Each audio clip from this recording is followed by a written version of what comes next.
안녕하세요. 예수의 이름으로 문안 안 드립니다. 본 CD는 버지니아 애난델에 위치한 메시아 장로교회 방송 선교부에서 한세영 목사님의 설교 내용을 선교용으로 제작한 것입니다.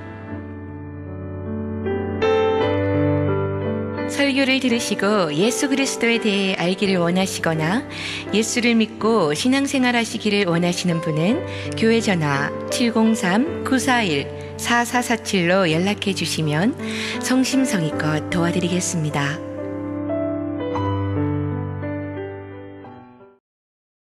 우리 기도가 응답되었습니다.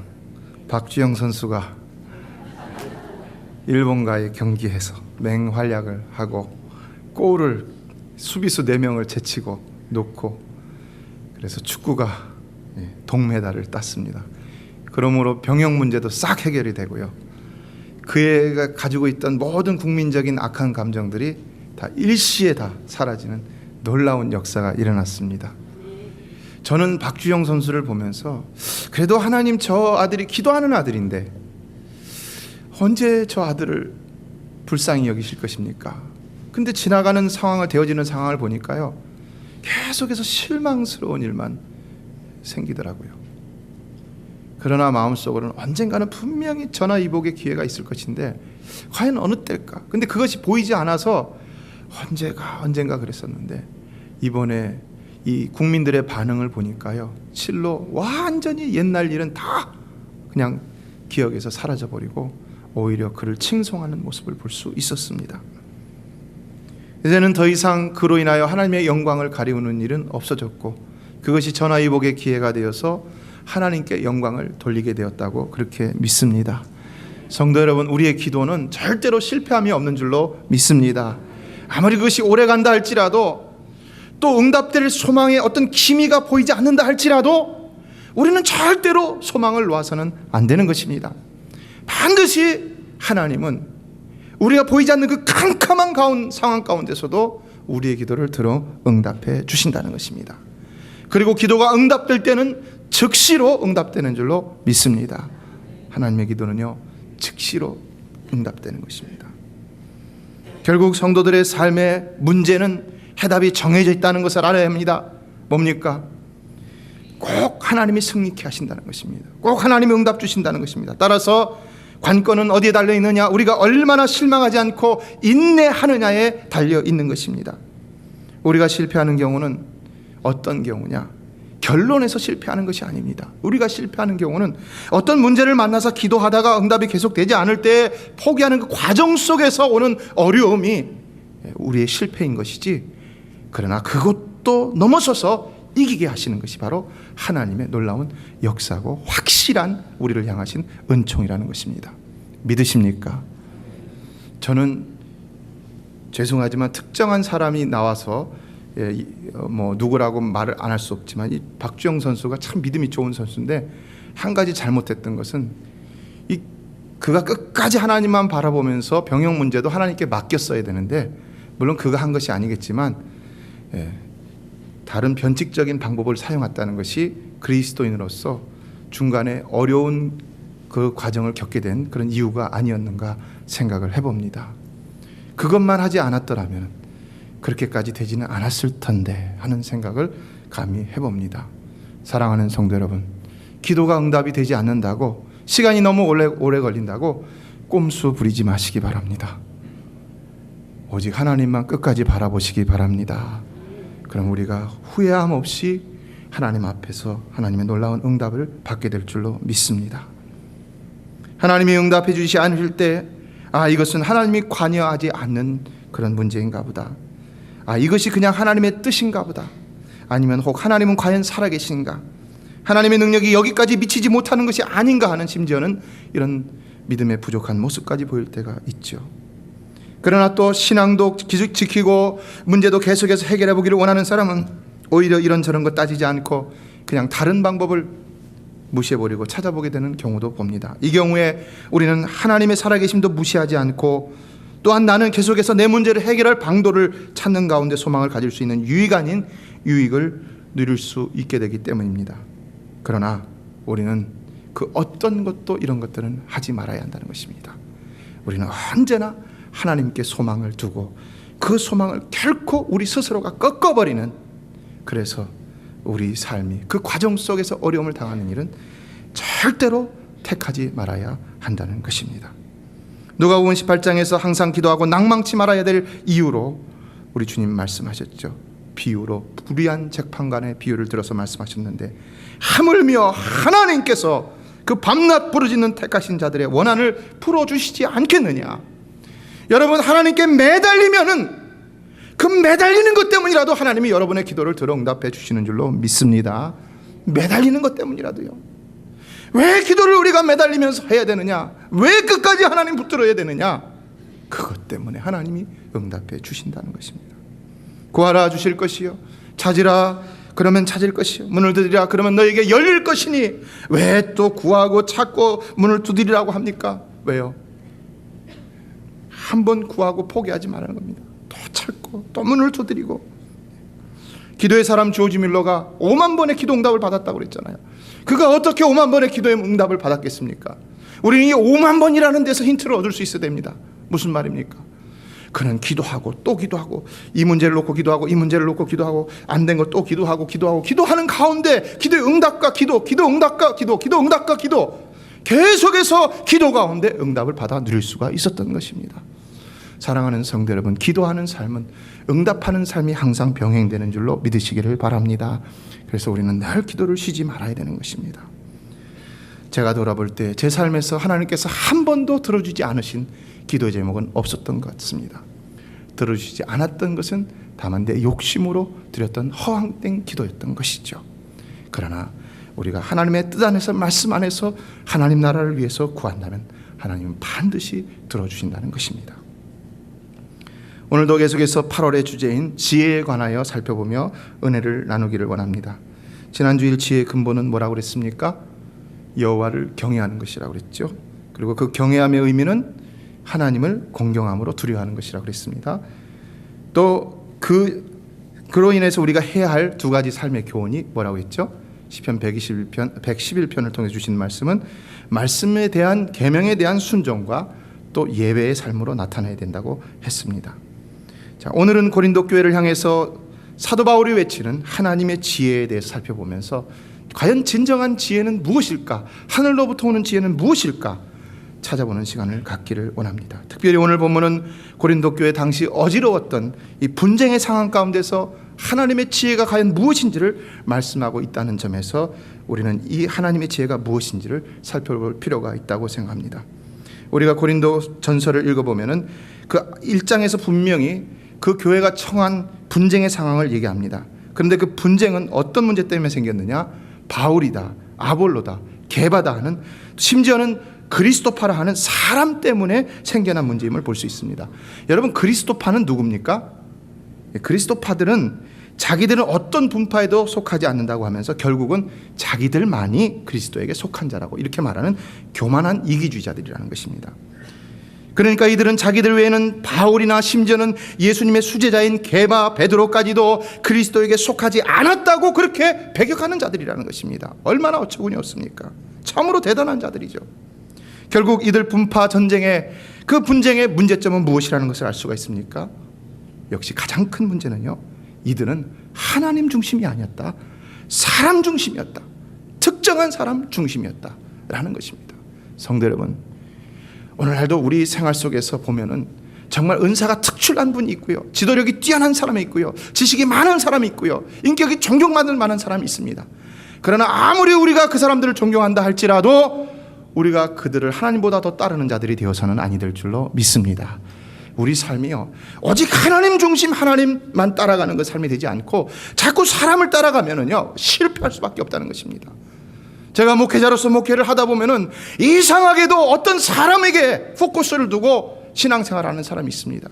특별히 은사가 많은 사람에게 포커스를 두고 신앙생활하는데 사실은 그 사람도 온전한 사람이 아니거든요. 완전한 사람이 아니거든요. 오직 기적은 누가 일으키는 것입니까? 하나님만이 일으키시는 줄로 믿습니다. 하나님만이 일으키는데 꼭 이상하게 사람 따라가는 사람이 있어요. 결국 어떻게 되느냐? 사람 따라가다가 실패하고 실망하고 후회하는 때를 보게 된다는 것입니다.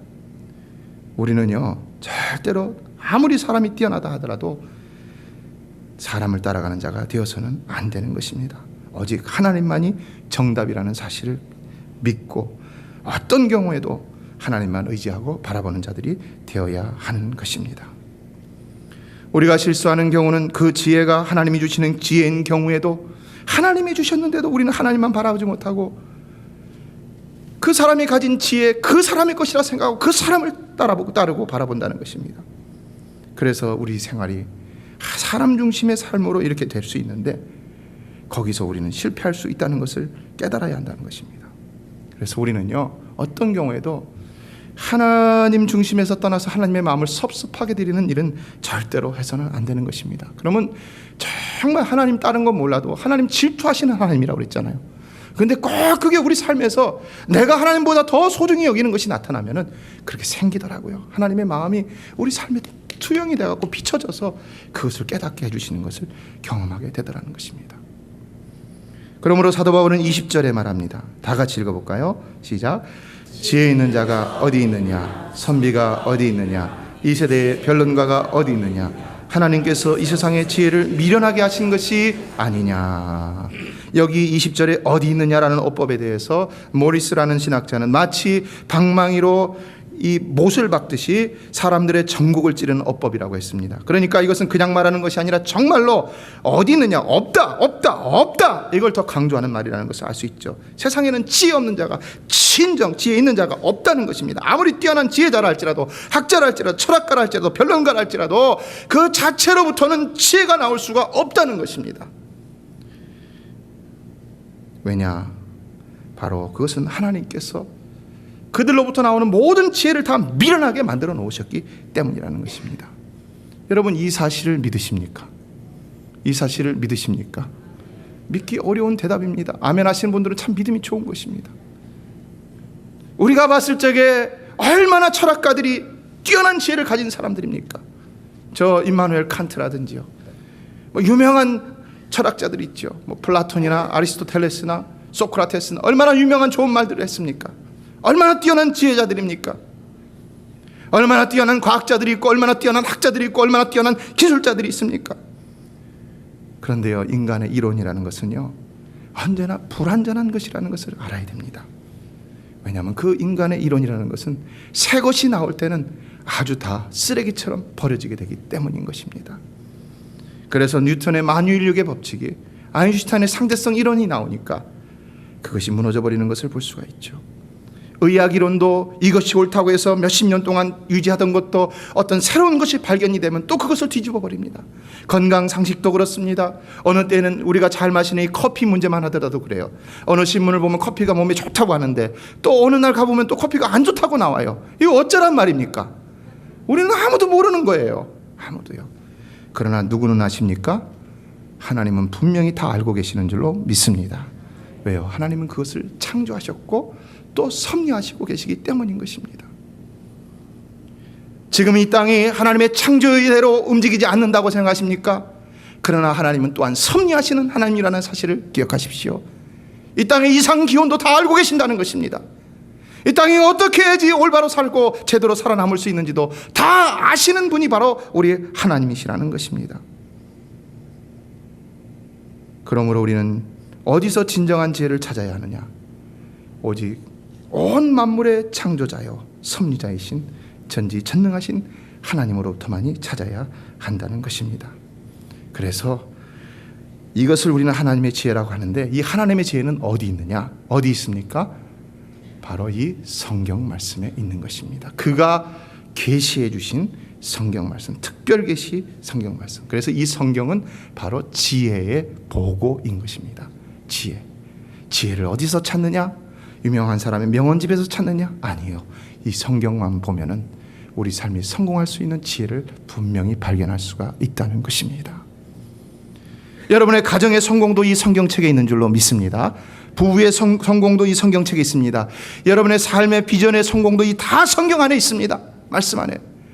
그러나 세상의 성공과 다른 건 뭡니까? 이것은 진정한 성공이라는 것이죠. 참된 성공이고 또 궁극적인 성공이라는 것입니다. 세상의 성공은 잠깐의 성공일 수 있습니다. 그들의 성공은 오래가지 못합니다. 그리고 그들의 성공은 언제든지 흔들릴 수가 있습니다. 그러나 하나님이 주시는 지혜로 말미암은 이 성공은 절대로 흔들리는 법이 없다는 것입니다. 당장에 큰 가시적인 성과가 나타나지 않는다 할지라도 우리는 결코 후회함이 없는 그런 성공을 맛볼 수가 있다는 것입니다. 다만 우리가 이 말씀 속에서 우리 세상의 수많은 상황 가운데 여러 가지로 주어지고 있는 그 지혜를 찾아낼 수 있는 지혜가 필요한 것이죠. 그것이 무엇입니까? 성령의 조명하심을 받기 위해서 기도해야 된다는 것입니다. 칼빈은 항상 말씀을 보기 전에 기도를 했습니다. 예배 시간에 먼저 기도를 하고 말씀을 들었습니다. 왜요? 성령께서 이렇게 빛처럼 조명해 주지 아니하시면, 비춰주지 아니하시면 이 성경이 아무리 우리 눈앞에 있다 할지라도 깜깜해서 아무도 이 성경을 읽을 수가 없다고 그렇게 보았기 때문입니다. 사랑하는 성도 여러분, 여러분은 말씀을 읽을 때마다 항상 성령의 조명하심을 받게 되기를 축원합니다. 성령의 조명하심을 받지 않고 이 책을 읽으면요, 이 책이 그냥 지식으로만 쌓이는 것입니다. 이것이 지혜로 쌓여야 내 삶이 변화되고 내 삶이 하나님 앞에서 늘 승리하는 삶을 살 수 있는데, 지식으로 쌓이다 보니까 승리하는 삶을 살지 못하게 된다는 것입니다. 우리는 분명히 말씀으로 성공할 수 있습니다. 그러나 이게 지혜가 돼서는 안 된다는 것입니다. 반드시 지식이 돼서는 안 된다는 것입니다. 지혜가 되어야 된다는 것입니다. 그렇다면 오늘 본문의 상황 가운데서 주어지는 그 지혜의 구체적인 내용은 무엇인가? 그것의 첫째는 17절로 18절에 나옵니다. 다 같이 읽겠습니다. 시작.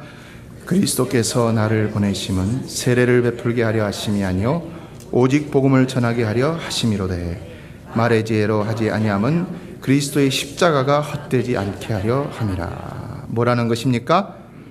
십자가의 도라는 것입니다. 하나님의 지혜, 여기 지금 분쟁의 상황 속에서 나타나는 하나님의 지혜, 구체적인 지혜는 뭐냐? 십자가의 도라는 것입니다. 그러나 이것은 분쟁의 상황 속만이 아니라 우리의 모든 삶에 적용될 수 있는 보편적인 하나님의 지혜라고도 할 수가 있는 것이죠. 성도 여러분, 우리가 기억해야 될 것은 우리는 우리의 재주와 우리의 기가 막힌 기술이나 어떤 아이디어로 그리스도의 십자가를 헛되게 만드는 자가 되어서는 아니 될 줄로 믿습니다. 골로새서 2장 14절의 말씀처럼 우리를 거스리고 우리를 대적하는 의문에 쓴 증서를 도말하여 버리시고 우리의 모든 죄를 다 해결해 주신, 일시에 해결해 주신 놀라운 그리스도, 그 그리스도를 통한 하나님의 지혜가 예수의 십자가에 있는 것입니다. 그래서 우리는 예수만 믿으면 되는 것이지 여기에 뭐 다른 이론이나 지식이나 설득이 필요 없는 것입니다. 그래서 오늘날도 우리가 우리 삶 속에서 실수하고 범죄해서 낭망하더라도 예수에 대한 믿음만 아직 나 안에 살아남아 있다는 것을 우리가 깨닫게 된다면 실망할 필요가 없는 것입니다. 왜냐하면 그런 과정 속에서는 우리가 실수할 수도 있고 범죄할 수도 있지만, 그러나 궁극적으로는 그 믿음이 나를 구원케 한다는 그 확신이 있어야 하기 때문인 것입니다. 여러분, 예수 그리스도를 믿으십니까? 여러분, 분명히 하늘나라에 가게 될 줄로 믿습니다. 구원을 얻는 것입니다. 그래서 우리는 오늘날 우리 삶 속에서 실패하고 낭망하고 범죄하더라도 실패하지 말고, 실망하지 말고 오직 십자가의 도를 붙드는 자가 되어야 됩니다. 자, 18절을 다 같이 읽어보겠습니다. 시작. 십자가의 도가 멸망하는 자들에게는 미련한 것이요 구원을 받는 우리에게는 하나님의 능력이라. 왜 이 말씀을 하고 있는 것일까요?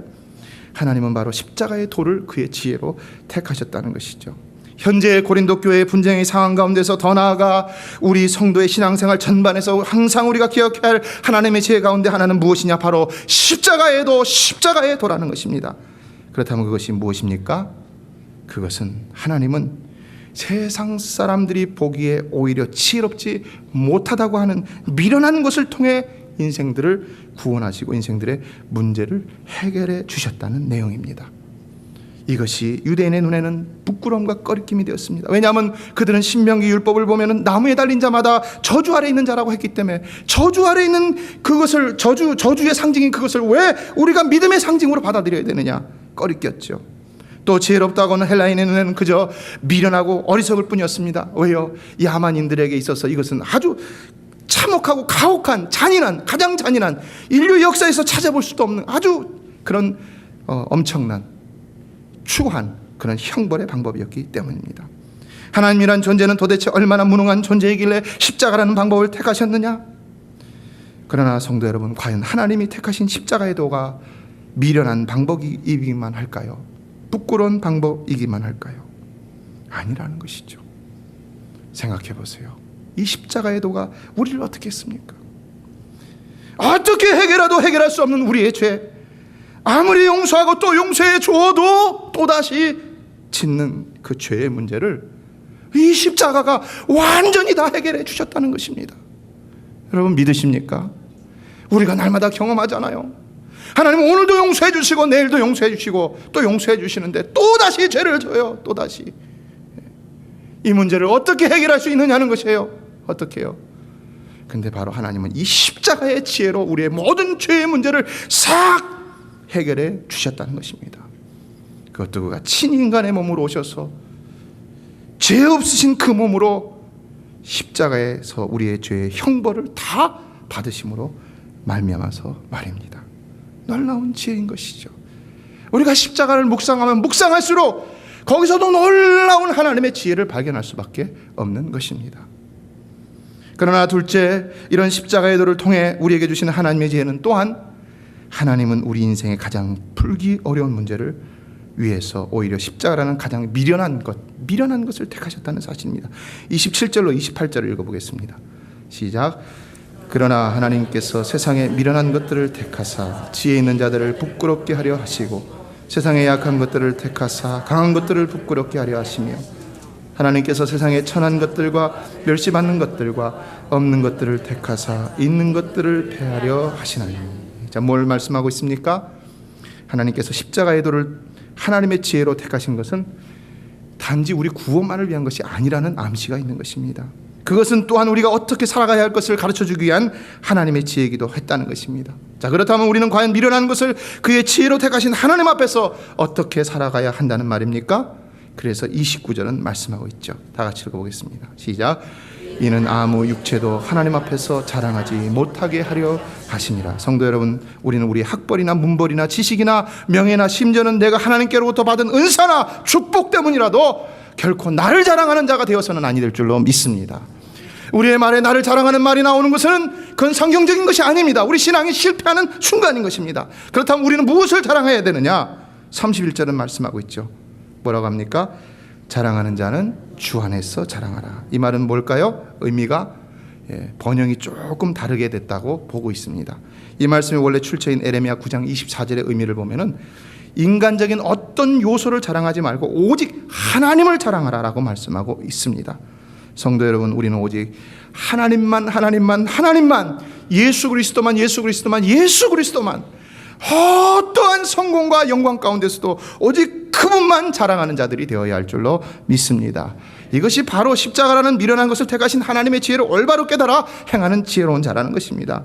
그래서 우리는 가정에서나 일터에서나 교회 안에서 인간이 가지고 있는 능력과 지혜나 혹은 은사로 그것 때문에 뭐 이렇게 해야 된다 저렇게 해야 된다 아웅다웅하는 삶을 살아서는 안 되는 것이고요. 오직 하나님이 어떻게 하시기를 원하시는가, 또 하나님만이 나타나기를 원하면서 해야 되는 것입니다. 이 프로그램은 어떻게 해야 될까 저렇게 해야 될까 왜 못하는가, 그게 아니라 하나님은 미련한 것을 들어서라도 하나님의 능력을 나타내시는 그 하나님이심을 믿고 우리는 그 속에서 오직 하나님의 능력만 바라보면서 기도하면서 주님께 맡기고 주의 방법을 취하여서 오직 그의 능력이 나타나도록 그렇게 주님만 앞장세우며 사역을 하는 자들이 되어야 한다는 것입니다. 성도 여러분, 우리 교회는 실로 어떤 세련된 프로그램이나 방법을 자랑하는 교회가 아니라 오직 십자가의 도를 자랑하는 교회가 되기를 축원합니다. 그런데 처음에는 우리가 그렇게 하다가도 보면은 어느샌가 보면 또 그러지 못할 때가 많죠. 저도 역시 부족한 인간이라서 하나님의 뜻보다는 인간의 생각과 판단이 앞설 때가 있음을 보면서 탄식하면서 회개할 때가 종종 있습니다. 그렇다면 우리가 어떻게 해야겠는가? 이에 오늘 십자가의 도라는 하나님의 지혜가 우리에게 주시는 교훈은 우리도 늘 삶 속에서 십자가를 지고 내려놓지 말고 그곳에 정과 욕심을 못 받고 주만 따르려는 겸손과 순종의 삶이 늘 항상 필요하다는 것입니다. 많은 사람들 앞에서 항상 세상의 지혜로 어떤 내가 순간적으로 번뜩이는 그 지혜로 내 자신을 나타내라는 삶 자체를 아예 소멸시켜버리라는 것입니다. 그 애티튜드를, 그 자세를 버려버리라는 것입니다. 그건 진정한 지혜가 아니기 때문에요. 바로 십자가의 도라는 하나님의 지혜를 취하여서 늘 마음에 간직하면서 그대로 행하기를 힘쓰는 삶이, 그것이 진정 하나님의 지혜를 행하는 삶이라는 것입니다. 여러분, 우리 신자들은요, 어쨌든지 간에 십자가를 한순간도 내려놓아서는 안 됩니다. 왜냐하면 그 자체가 우리 그리스도인이라는 정체성입니다. 예수님 말씀했죠. 마태복음 16장이나 마가복음 8장이나 누가복음 9장에서 아무든지 나를 따라오려거든 자기를 부인하고 자기 십자가를 지고 나를 좇을 것이니라. 제가 어느 땐가 교회가 부흥하고 평안하게 되니까, 근데 아침마다 나와서 기도하는 일 어찌든지 간에 쉬지 않고 기도하려고 노력하면서 지키고 있는데요, 기도를 하는데 너무 평안하고 너무 근심이 없는 거예요. 그리고 제가 기도가 끝나고 나면 이 뒤에 십자가를 항상 바라보는데요, 십자가가 없는 거예요. 십자가가 너무 평안하다 보니까. 그때 탄식하면서 하나님 앞에 회개한 적이 있습니다. 하나님, 십자가가 없죠. 십자가를 좀 주십시오. 그랬더니 하나님 정말 십자가를 주시더라고요. 그러나 저는 그 삶이 더 행복한 삶이라고 믿습니다. 여러분의 삶에 십자가가 없고 그냥 평안하기만 하다고 축복이라고 생각하지 마십시오. 여러분의 삶이 좀 부족하고 모자라고 또 십자가를 위한 고통의 삶을 산다면요, 오히려 그것이 더 축복임을 기억할 수 있는 여러분 되시기를 축원합니다.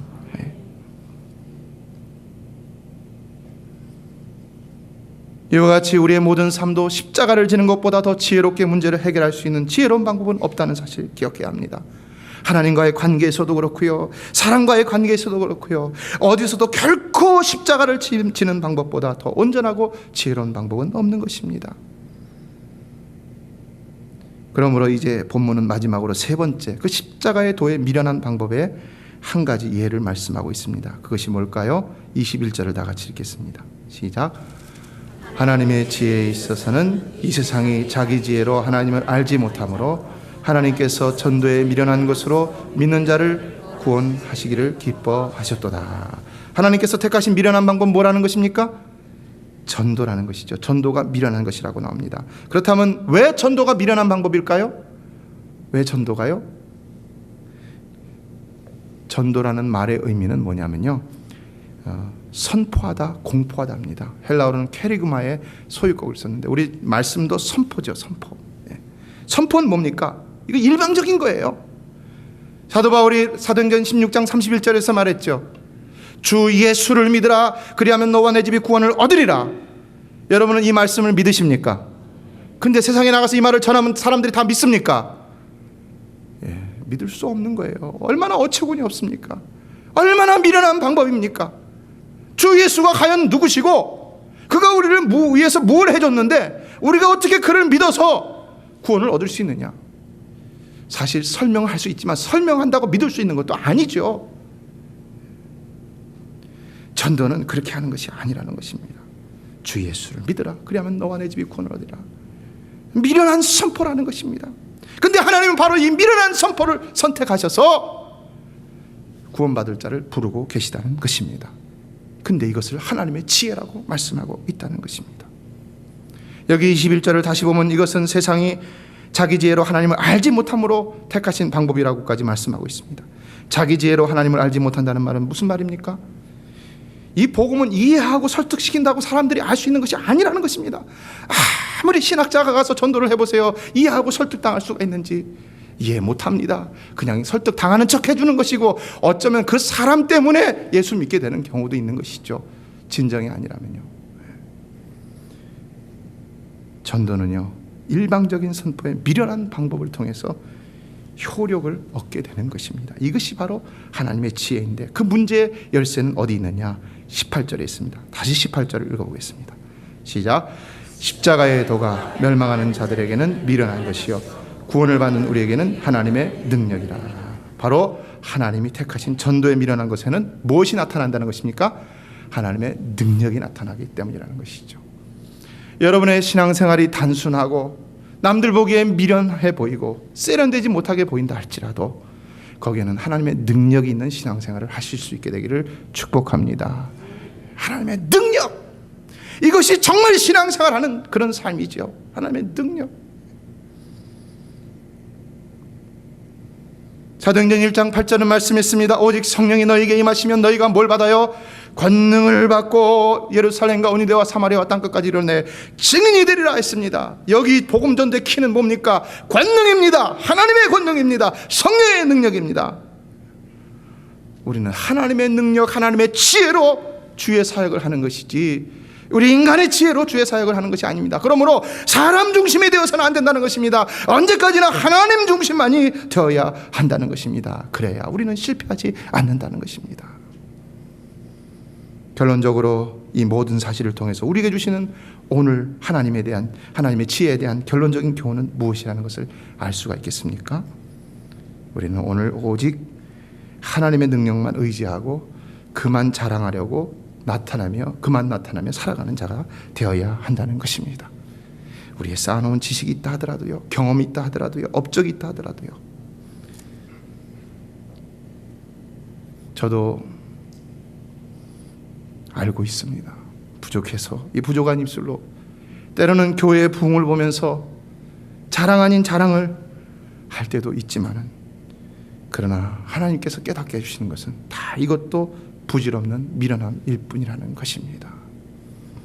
성도 여러분, 하나님이 아무리 우리를 축복해 주셨다 하더라도 그 축복이 나의 자랑거리가 되어서는 아니 될 줄로 믿습니다. 오직 하나님만이 우리 자랑거리가 되어야 할 줄로 믿습니다.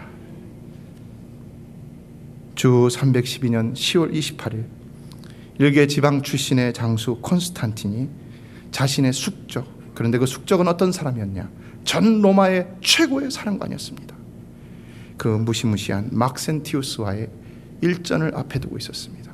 그런데 꿈에 우리 주님이 십자가를 지고 나타나셔서는 이것으로 싸워 이겨라 라는 말씀과 함께 글자를 써주셨다는 것입니다.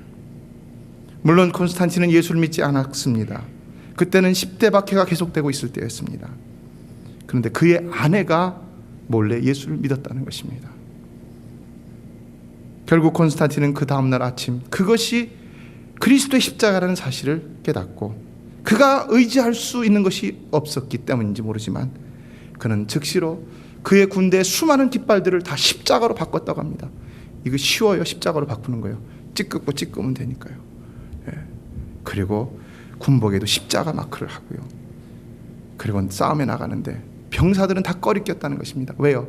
이 십자가가 정말 잔인하고 혹독하고 지저분한 거잖아요. 생각해보면 자기들이 이방인들을 갖다가 매달아 처형하는 가장 참혹한 처형법이잖아요. 근데 이거 붙들고 나가서 싸운다고 하니까 그들이 이해할 수가 있겠습니까? 근데도 콘스탄틴은 오직 그거 붙들고 믿음으로 나갔다는 것이죠. 믿음을 알지 모르지만 그러나 믿음으로 나갔던 것이죠. 결국 어떻게 됐습니까? 그가 그 싸움에서 이기고요, 기독교 해방령 밀라노 칙령 313년에 내려갔고요, 전 세계가 뒤바뀌는 놀라운 역사가 그때 일어났던 것입니다. 십자가 이거 아무것도 아닌 것 같지만요, 사랑하는 성도 여러분, 십자가에는 분명히 하나님의 능력이 있는 줄로 믿습니다. 우리 개혁주의는 십자가라는 이 어떤 마크 이런 것에 어떤 신비적인 능력을 부여해서는 안 됩니다. 그러나 십자가는 뭘 상징하는 것입니까? 예수 그리스도, 또 오늘 본문에서 나타내는 하나님의 지혜를 상징한다는 것입니다. 그래서 여러분이 어느 삶 속에서든지 이와 같이 십자가의 그 정신을 붙들고 십자가만을 내세우며 예수 그리스도 하나님만을 내세우며 살아가게 된다면 분명히 하나님은 그 십자가를 통한 자신의 능력을 우리에게 베풀어 주신다는 것입니다. 어떤 젊은이가 어려움에 처해서 너무 힘드니까 무릎을 꿇고는 하나님이시여, 제게 너무 무거운 십자가를 지우셨습니다. 그러니까 하나님께서 내 아들아, 그것이 너무 무겁다면 여기 내려놔라 라고 말씀하셨다는 것입니다. 그래서 그 사람이 그걸 내려놓았더니 또 하나님이 그러면 이제는 저기 보이는 많은 십자가 중에서 네가 가지고 갈 만한 거 하나를 골라라 라고 하셨다는 것입니다. 그래서 좋아갖고 막 가서 보니까 여러 십자가가 있었습니다. 근데 거기서 어떤 십자가를 골랐겠습니까? 십자가 너무 무거운 거니까, 십자가 뭔지 아니까 이 사람이 가장 작은 십자가를 하나 골랐다는 것입니다. 하나님, 저 이거 갖겠습니다. 여러분, 우리는 십자가 없이는 살 수 없습니다. 십자가 다 있어야 돼요. 뭐든지 고르긴 골라야 된다는 거예요. 뭘 고르시겠습니까? 여러분은 여러분도 마찬가지로 저도 마찬가지고요. 좀 작은 십자가 고르고 싶습니다. 그래갖고 딱 그 사람이 근데 골랐더니 하나님 뭐라고 말씀하셨냐면 내 아들아 그 십자가는 바로 방금 내가 내려놓은 십자가다 라고 말씀하셨다는 것입니다. 여러분에게 주신 십자가가 무겁고 지나쳐 보이십니까? 그러나 성도 여러분, 지금 바로 여러분이 지고 있는 그 십자가가 바로 여러분이 지어야 할 그 십자가이고, 그리고 그것이 여러분의 삶에 승리를 주는 진정 하나님의 능력이 된다는 사실입니다. 믿으십니까? 그러므로 여러분이 지신 십자가 아무리 무겁게 느껴진다 하더라도 절대로 내려놓지 마시기 바랍니다. 그거 내려놓는 순간 우리는 더 힘든 삶을 살아갈 수 있다는 것 기억하시고요. 그거 붙드는 순간 우리는 승리가 보장될 수 있다는 사실을 기억하면서 언제나 이 십자가로 승리하는 삶을 사시기를 주의 이름으로 축원합니다. 메시아 장로교회는 아난데일 236 리틀 리버 턴파이크 선상에 있으며 디자인 안경과 알라딘 서점 옆에 있습니다. 주소는 4313번 마크햄 스트리트, 애난데일 버지니아 22003입니다. 성경은 주 예수를 믿어라. 그리하면 너와 내 집이 구원을 얻으리라 하셨습니다. 이 CD를 들으시는 분께서 예수를 믿지 않으셨다면 꼭 예수를 믿고 죄악된 세상에서 구원을 받을 수 있도록 기도하겠습니다.